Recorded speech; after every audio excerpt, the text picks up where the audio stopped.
Hi అండి, welcome back to our channel Sai creations. అందరూ ఎలా ఉన్నారండి? బాగున్నారు కదా? ఈరోజు నేను మీ ముందుకు ఒక కొత్త రెసిపీతో వచ్చేసానండి. ఇది వచ్చేసి చాలా చాలా చాలా టేస్టీగా ఉంది. అలాగే మీరు కూడా తప్పకుండా ట్రై చేస్తారని అనుకుంటున్నాను. ఇది వచ్చేసి మనం చిన్నపిల్లలకి బీట్రూట్ అనేది ఎలాగో తినిపించలేము, అలాగే రాగి పిండితో తయారు చేసినవి కూడా తినిపించలేము. ఎందుకంటే పిల్లలకి మంచి హెల్తీగా ఉండే ఫుడ్ అనేది టేస్టీగా అనిపించదు కదా. సో ఈరోజు వచ్చేసి నేను మీకు చాలా టేస్టీగా ఉండేటువంటి రెసిపీ అనేది చూపించబోతున్నాను. మరి ఇందుకోసం వచ్చేసి నేను ఇక్కడ ఒక బీట్రూట్ అనేది తీసుకున్నానండి. ఈ బీట్రూట్కి వచ్చేసి చెక్కు మొత్తం తీసేసి సన్నటి ముక్కలుగా కట్ చేసుకుంటున్నాను. ఇది వచ్చేసి మనకి చాలా బ్లడ్ ఇంప్రూవ్మెంట్ అనేది ఎక్కువగా ఉంటుందండి. పిల్లల్లో వచ్చేసి మనకి కొంచెం బ్లడ్ అంటే రక్తహీనత అనేది ఉంటుంది కదా. సో అది తగ్గించడం కోసం మనం ఈ విధంగా కూడా ట్రై చేయొచ్చు. పిల్లలే కాదు పెద్దలు కూడా తింటారండి, ఎంత టేస్టీగా ఉన్నాయి. సో ఇది వచ్చేసి ఇలా ముక్కలుగా చేసి మనం ఇలా గ్రైండ్ చేసుకొని పేస్ట్ లాగా పట్టుకోవాలి. సో దీంట్లో మీరు కొంచెం వాటర్ అనేది యాడ్ చేసుకుంటే సరిపోతుందండి గ్రైండ్ చేసేటప్పుడు. ఇప్పుడు ఒక మిక్సింగ్ బౌల్ తీసుకొని మన దోసపిండి ఉంటుంది కదా, దీన్ని వచ్చేసి నేను ఇక్కడ 4 గరిటెలు అనేది వేసాను. అలాగే ఇందులో 1 కప్పు వచ్చేసి రాగి పిండి అండి. ఇది మనకు ఇన్స్టెంట్గా బయట దొరుకుతుంది కూడా. సో ఇలా రాగి పిండి వేసుకున్నాను. సో ఇప్పుడు మనం ఆల్రెడీ గ్రైండ్ చేసి పెట్టుకున్నాం కదండి పేస్ట్, బీట్రూట్ పేస్ట్ అనేది, దీన్ని కూడా ఇందులో వేసుకుంటున్నాను.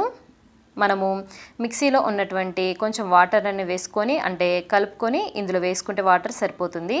లేదు అంటే మీరు రాగి పిండిని డైరెక్ట్గా ఒక గ్లాస్లో కానీ గిన్నెలో కానీ వేసుకొని అందులో వాటర్ వేసి మొత్తం కూడా డైల్యూట్ అయ్యే వరకు ఉంచుకొని ఈ విధంగా కలిపి పక్కకు పెట్టుకుంటే సరిపోతుంది. ఇందులో మనం సాల్ట్ కూడా యాడ్ చేసుకోవాలండి. సో ఇలా సాల్ట్ కూడా యాడ్ చేసుకొని ఒక 10 నిమిషాలు మనం పక్కకు పెట్టించుకుంటే కొంచెం నానుతుంది అండి. అంటే రాగి పిండి కదా, మనం డైరెక్ట్గా కూడా వేసుకోవచ్చు, కాకపోతే కొంచెం నానిస్తే ఇంకాస్త బాగుంటుంది దోశ అనేది. సో ఇక్కడ వచ్చేసి మనకు మెత్తగా ఉండడం కోసం మనము ఇక్కడ దోశ పిండిని అనేది వాడామండి. అలాగే బాగా క్రిస్పీగా కూడా వస్తాయి. సో ఇక్కడ వచ్చేసి ఒక ప్యాన్ అనేది పెట్టుకొని బాగా హీట్ చేసుకోవాలండి. ఇలా బాగా హీట్ చేసుకున్న తర్వాత మనం ఈ విధంగా దోశ అనేది పోసుకొని దాని మీద కొంచెం ఆయిల్ అనేది స్ప్రింకిల్ చేసుకోవాలి. ఇలా ఆయిల్ అనేది వేసుకున్నాక చిన్నగా అనాలి. సో ఫస్ట్ దోశ అనేది కొంచెం మీకు అంటే కొంచెం పొరపాటుగా ఎట్లయినా రావచ్చండి. ఫస్ట్ దోశ అనేది ఎప్పుడైనా అలాగే వస్తుంది. సో రెండో దోశ నుంచి మీరు చాలా చాలా పర్ఫెక్ట్గా, చూడ్డానికి కూడా చాలా టేస్టీగా కూడా ఉంటుందండి. చూడ్డానికే మనకు 2 కళ్ళు సరిపోవంటారు కదా, అంత బాగుంటుంది దోశ అనేది. సో ఈ విధంగా నేను రెండో దోశ కూడా వేసుకుంటున్నాను. చూడండి, ఎప్పుడైనా పెన్నం అనేది మనకు కాలే కొద్దీ అంటే మనం వేసే దోశలకి పెరిగే కొద్దీ కూడా మనకు దోశలు అనేవి బాగా వస్తాయండి. సో చూడండి ఎంత టేస్టీగా ఉంటాయో ఇవి. మీరు ఖచ్చితంగా ట్రై చేయండి, మీ పిల్లలైతే ఇష్టంగా తింటారు. ఇదైతే నేను పక్కా చెప్తాను మీకు.